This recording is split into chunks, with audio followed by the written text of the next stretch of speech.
Hi, I'm Kevin Hill, and as you can see here today, I don't have a canvas up on the easel, and that's because we're going to do something just a little bit different. Today I'm going to show you how to create a wonderful, beautiful painting on a birch panel.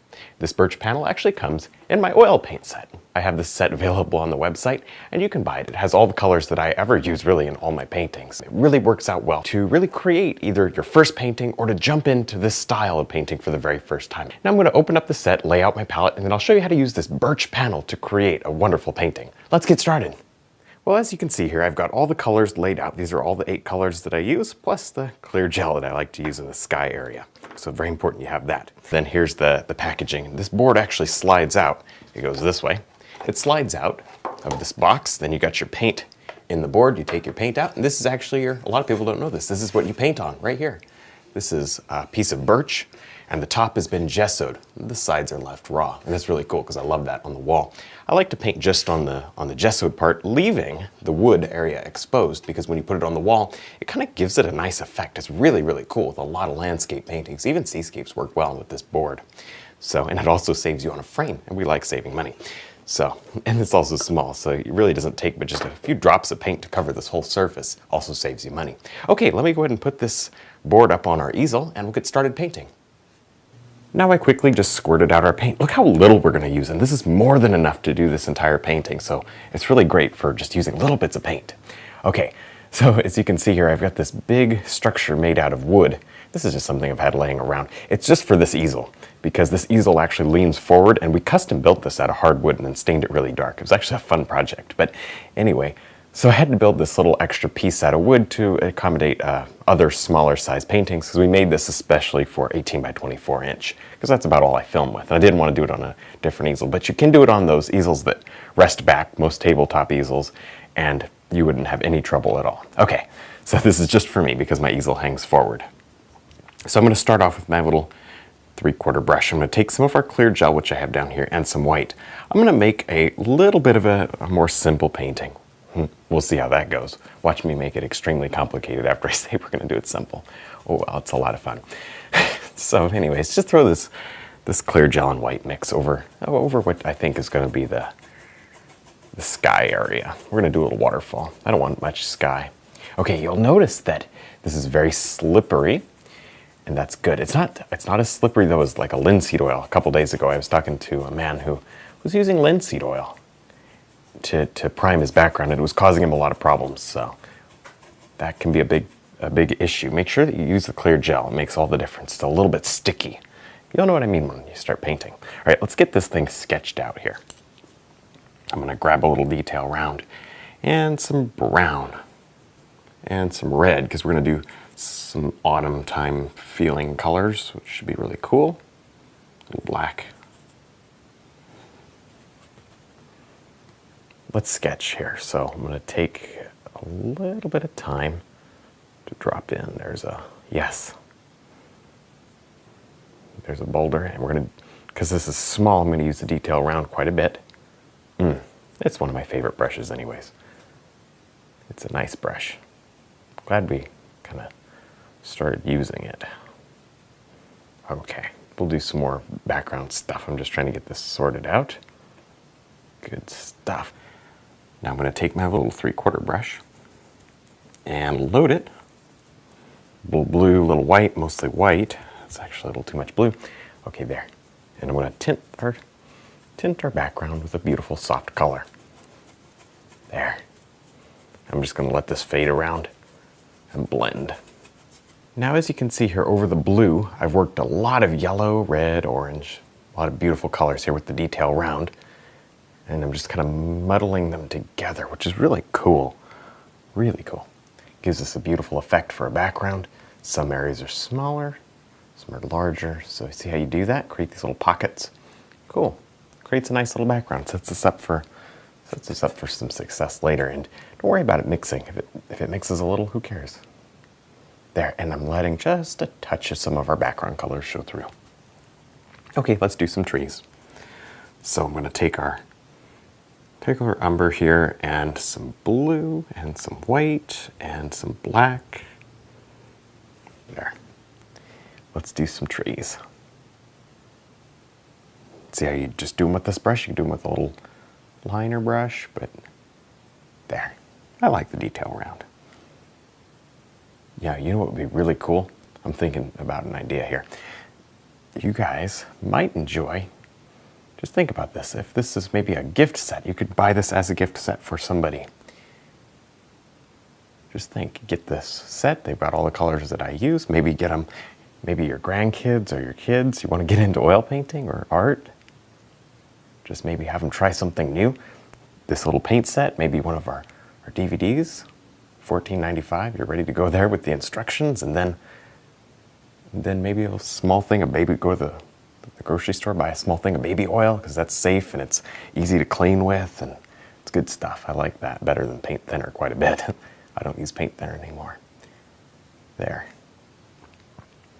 And a couple brushes, don't need many, maybe the detail round and just the little 3/4 brush, and you're ready to go. You can get a loved one interested in art with just a few simple things. There. Next, I'm going to just brush in using our detail brush here, the little waterfall, and maybe the extra waterfalls, and some of this water down here. All right, now I'm sure you've noticed I threw in just a touch of, well, black, brown, green with the filbert. You could do it with any other brush you like. Just the filbert was handy. I like it, so I grabbed it. There. In fact, I'm going to change now to another filbert. I'm going to pick up a little bit of our yellows that we used up there, and I'm going to start dropping those in and blending here. Next, with the detail round, I'm going to throw on a bit of highlight here to most of the rocks. And this is what's going to make them have a little form and shape. Can't leave them just flat. However, because we're painting on a board, not a canvas, it almost suggests detail where there's not. So, I mean, I haven't highlighted anything until right this moment, and you see it almost feels like there's a little bit of highlight and detail in there, even though there's not. That's cool. Now I absolutely love stretch canvas, medium textured stretch canvas, because that's what I paint everything on.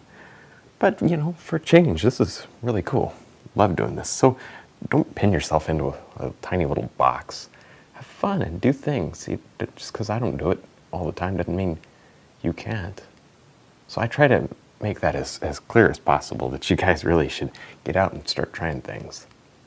And if something works for you, let me know. I want to know. Because I'm always doing new things. So together we'll all sort of figure this art out together. There. This is so fun. And back to the thought about, maybe this is a gift set. Give this away to somebody you love. Well, this is cool because you could, they could use a paper plate. I mean, look at my palette. I haven't showed my palette in a while. I'm painting really loose and I've got a lot of palette space here. You could easily do this thing on a paper plate. So that's just one less thing to deal with. And it's an expense. The palettes aren't cheap. Depends on where you like to get them, but I mean, a paper plate will do. So why not? There. Beautiful. This is moss. That's what I'm painting now. So anyways, I'm going to do this highlighting thing. The light's obviously coming through like this. This is not a complicated lighting situation today. It's just fun.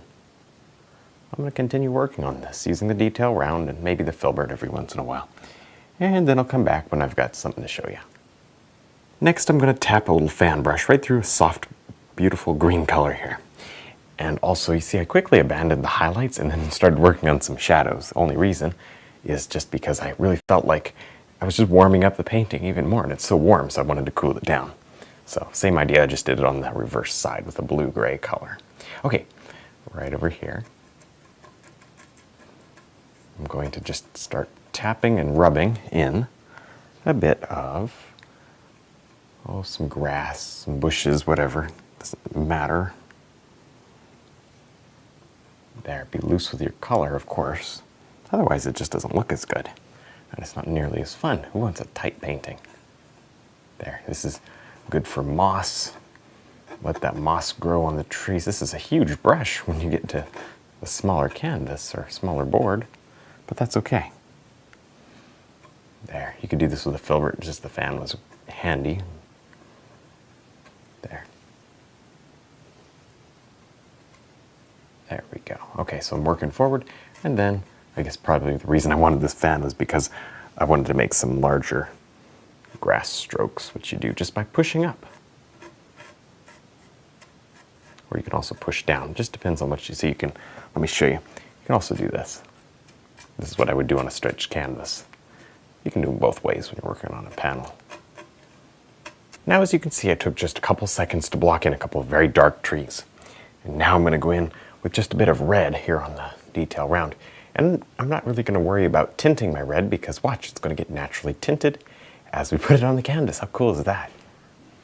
I'm going to work at just creating some beautiful, amazing little leaves. I'm throwing in a little bit of yellow, and I'll throw in some yellow ochre, you know, every once in a while to just change it up. But like I said, it is going to mix with the background. So this is closer. This is one of the last things that we're going to do here as far as the, you know, the progression coming forward. So you can afford to layer it on just a little thicker if you want to. Now I've got my fan brush loaded with a bit of white here on the top. And although it seems like it'd be too big, I'm going to use it anyways because I know that we can get a really pretty effect here. There, wow. See, because it's got all these beautiful variations in it, we can automatically get some amazing colors and details here. See how it slides along with the underpainting and makes different colors? Some areas cut through and other areas leave the paint behind. See that? And this would be the same exact idea with a filbert brush. I just like this fan because it's kind of a little bit on the old side. And it gives me a nice little texture because it's old. So hang on to your brushes just because you don't want to use them for everything because maybe they're stiff or whatever. Hold on to your old brushes, you know, because they get shorter because you're literally going to wear them down over, you know, many months or years depending on how much you paint, or for me, a couple months. No, not so bad actually. I really don't wear them out too fast at all. There. And I like to keep some for light and dark. But anyways, my idea is to hold on to them so that you can kind of use them for different effects. Okay, so now here's the filbert. And I'm going to drop in some of this blue and white. Now with our detail brush, I'm going to quickly and carefully drop in just a touch of blue. And I'm being careful so that it doesn't mix with the wet underpainting. Well, actually our highlights and everything back there. You see, what I did was I looked back from a distance a minute ago and I felt like we're getting really carried away with the warm colors, and I need a balance in my painting. So I'm balancing it by putting in a little bit of blue sky showing through. And you can do this very carefully. You know, put one in, reload. Put one little bit in and reload. That way you won't get too much muddying, although you will get a little bit. There, and then we'll make it fit together just by simply dropping our leaves back over. So do a little bit more blue than you want because it'll shrink in just a second. Now with our liner brush, I'm going to kind of finish up this painting with some detail here. This is important, don't skip this step.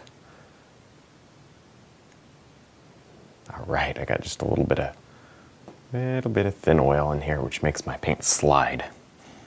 You want to have it at just the right consistency so that you don't have to reload it all the time, but also so that it doesn't drip down the canvas. There's a little bit of a balance you get to do in there. All right, well, I think we're done with this really small painting. I hope you had a lot of fun seeing how it was done. Now, don't forget to check out my website, my DVDs, and of course, this paint set. And thanks for watching.